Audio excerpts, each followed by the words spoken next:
જય માતાજી। મજબૂરી તો આઈ, બાકી સિંહો ને સિંહણ ભેગા ના થાય। શિકાર તો બહુ મોટો થવાનો।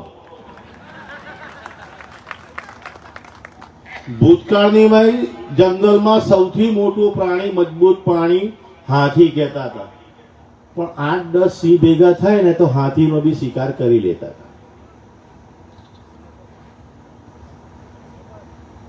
આજે આપના સમક્ષ બહુ ગંભીર વાત કહેવા જઈ રહ્યો છું। આ સભાનું જે આયોજન કરવામાં આવ્યું અને જે યુવાન ક્ષત્રિય કાર્યકરોએ જે આ પ્રોગ્રામ કર્યો, માનનીય આદરણીય કરજણના પીઆઈ સાહેબ, બે હાથ જોડીને વિનંતી કરું છું ક્ષત્રિય આગેવાન તરીકે, અમારા યુવાનોને ભડકાવવાનું, દબાવવાનું બંધ કરી દેજો। અમે તમારી ઇજ્જત કરીએ છીએ, લોકશાહીને માન આપીએ છીએ।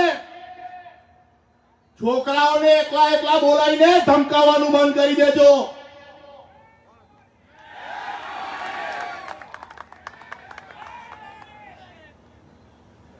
લોકશાહી સ્થાપવામાં અમારા પૂર્વજોએ માથા આપ્યા છે, રાજા આપ્યા છે, રજવાડા આપ્યા છે। માંગ્યું ખાલી એક જ વસ્તુ છે, અમારું માન સ્વાભિમાન સાચવજો। ભારતીય જનતા પાર્ટી અમારી પાર્ટી એવું અમને 30 વર્ષ ભ્રમિત કર્યા। આ પાર્ટીને ઊભી કરવા માટે અમે તાન માન ધન આપ્યું। મારા મોદી, મારા મોદી, તમે જે ચપ્પા માર્યા અમે સાંભળ્યા। એક રૂપાલાને છાવરવા માટે આખી ભાજપનો જુગાર રમી નાખ્યો।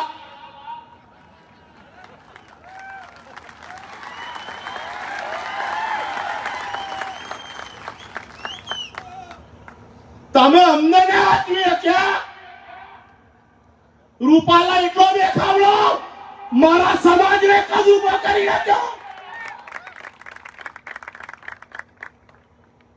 અત્યારે નર્મદા પરિક્રમા એટલે ઉત્તર ક્રિયાની એક પ્રદક્ષિણા ચાલે છે 18 કિલોમીટરની। ત્યાં આપણા સ્વખર્ચે 17 લાખ રૂપિયા ખર્ચીને પુલ બનાવ્યો હતો। એમપીમાં એટલો બધો વરસાદ પડ્યો, એટલો બધો વરસાદ પડ્યો, તમને ને મને ખબર જ ના પડી। બોલો, ડેમ ભરાઈ ગયો।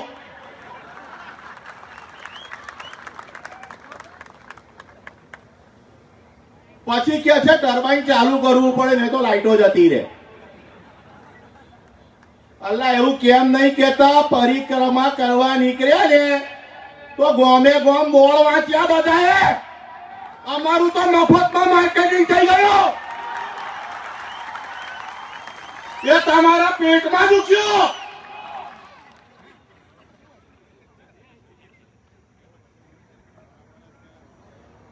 બનાસકાંઠામાં ધાનેરા ગામમાં એક બનાવ બન્યો। ભમરાઓએ ભાજપના કાર્યકરો નહાડ્યા। આ ભમરાઓને ખબર પડી ગઈ। બોલો,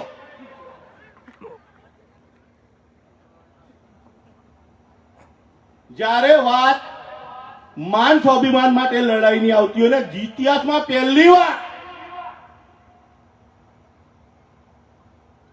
બાપુઓને આપણી ટીમે કોર કમિટીએ કંટ્રોલમાં રાખ્યા। આડી પાછી એ લોકોને સમજ નહીં પડતી કે આ લોકો 8-10 માણસ, 8-10 લાખ લોકો ભેગા થાય તો ટીટોડીના ઈંડા ડિસ્ટર્બ ના થાય। આ લોકો કરવા શું માંગે છે? હવે આ લોકોએ નવો કિમિયો ચાલુ કર્યો। હવે આજે કાલે વિડીયો બહાર પાડ્યો કે રજવાડા અમુક ભારતીય જનતા પાર્ટીના સપોર્ટમાં છે। કેટલા દાડા પછી આયા? આજે મારા ખ્યાલથી 1.25 મહિનો કમ્પ્લીટ થયો। સૌની મજબૂરી આપણે જાણીએ છીએ ભાઈ, મજબૂરી કા નામ મહાત્મા ગાંધી હોતા હે। આ લડાઈ છે ને એકાદ બે પાંચ રજવાડાની નથી, 44 કરોડ ક્ષત્રિયોના અસ્મિતાની છે। એટલે હવે તરફટો ચાલુ થઈ ગઈ છે, જેમાં number 1 party Bharatiya Janata party છે। એટલે મારી માતા બહેનો અને યુવાન મારા ભાઈઓ, આ લડાઈ આપણે 18 વર્ણના સમર્થનથી લડી રહ્યા છે। આપણે આ જે પટ્ટામાં બેઠા છે ને, એ પટ્ટાનો બહુ મોટો ભાગ આદિવાસી સમાજનો છે। ત્યારે આ મહારાણા પ્રતાપને યાદ કરજો તમે, એમને તમારા ને મારા 10% રજવાડા કામ નથી લાગ્યા છે તો મારા આદિવાસી ભાઈઓ।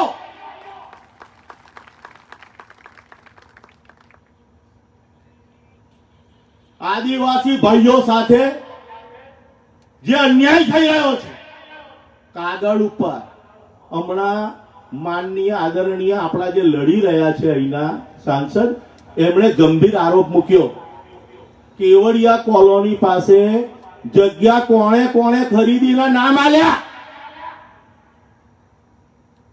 વિચારો આપણે કેટલા આંધળા થઈ ગયા।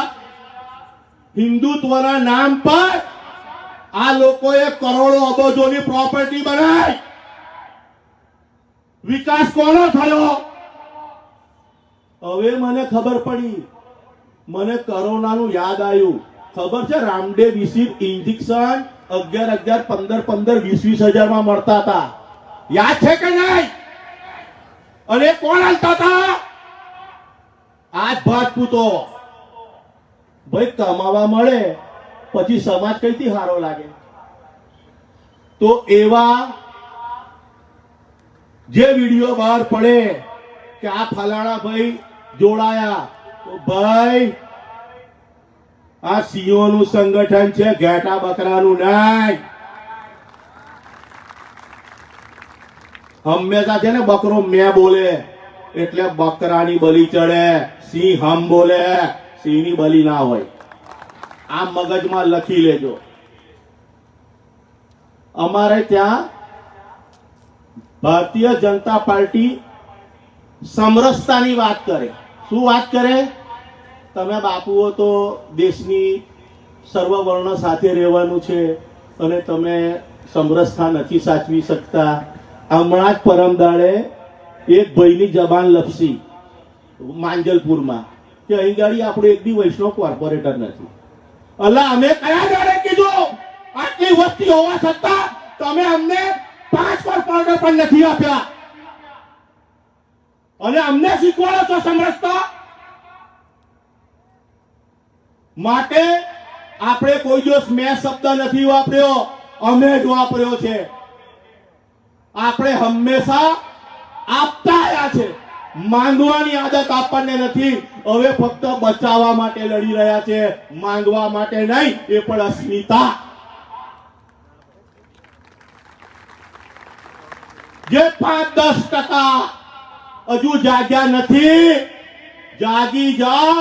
આવો દિવસ ઇતિહાસમાં બહુ ઓછા આવે છે। અત્યારે સાહેબ 2 દિવસના પ્રવાસે આયા, પણ એમનું મોડું જોઈને મને સારું નહીં લાગતું। આટલા બધા અપસેટ મેં સાહેબને નતા જોયા। પાછા ગઈકાલે તમારા મીડિયાના ફોટા કમલમમાં આયા, એવું લાગ્યું કોઈનું બેસણું હોય ને બધા બેઠા હોય ને એવું લાગ્યું। મારે માનનીય આદરણીય જે મારું આદર્શ હતા એ મોદીજીને એક સવાલ કરવા માંગુ છું। 2002 પછી તમને એકલા પાડવામાં આવ્યા હતા, તારે મારો સમાજ તમારી હાથે હતો, આજે તમે અમારી હાથે નથી।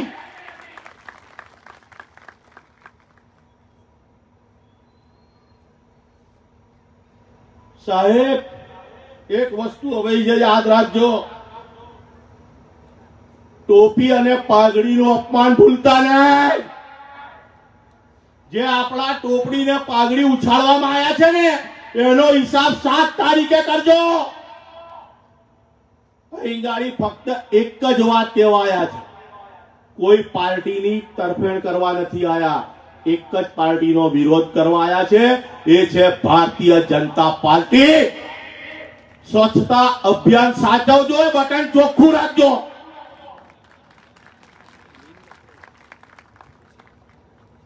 હમણાં મારા યુવરાજભાઈ કહી ગયા, મારી બહેનો કાગળિયા લખી થાકી. ગેરંટી, તમે જેટલી ગેરંટી આલી એક બી ગેરંટી સાચી નથી પડી, તે છતાં અમે ચૂપ રહ્યા. અમે સાહેબને પૂછવા માંગીએ છીએ, તમે જેટલા કામ કર્યા સૌથી પહેલા ક્ષત્રિયો તમને સમર્થન આપ્યું છે કે નહીં? પછી આ રૂપાલાને તમે કેમ હાચવ્યો? અમને મજબૂરી કહી દો, હજુ બી માફ કરી દઈએ તમને. મજબૂરી તો કહો. તમને બ્લેકમેલ કરે છે? ના દયા, કુछ तो भी गड़बड़ है.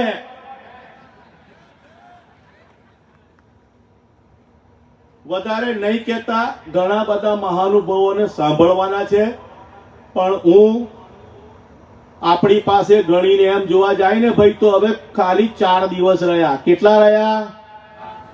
4 દિવસની અંદર સર્વ વર્ણનો સહયોગ મળી ગયો છે.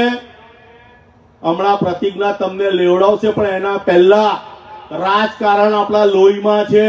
આપણે રાજકારણ શીખવાની જરૂર નથી. એક પરિવાર રોજના 10 પરિવારનો સંપર્ક કરે અને ભાજપને વોટ આપતા રોકે તો હું માનીશ આ ક્ષત્રિય છે, બાકી ક્ષત્રિય નથી. જય માતાજી. મહેન્દ્રસિંહજી ની વાણીમાં આક્રોશ છે.